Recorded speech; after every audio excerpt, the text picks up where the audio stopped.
Već godinama nisam imao pepelnicu na krastavcima. Danas pravimo moćan prirodni fungicid koji učinkovito štiti krastavce od pepelnice.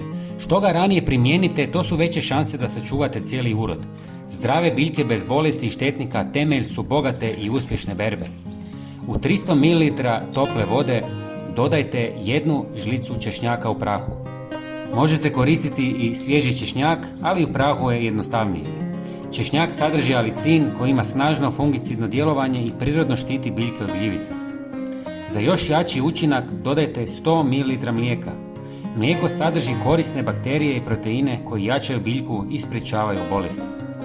Zatim dodajte 1 žlicu sode bikarbone. Soda mijenja pH na listovima i tako gljivicama stvara loše uvjete za rast. Sve razrijedite s još 1 litrom vode i prskajte svaki tjedan, posebno nakon kiše. Hvala što nas pratite i ne zaboravite se pretplatiti na naš kanal. Potpuno je besplatno. Hvala vam i pozdrav!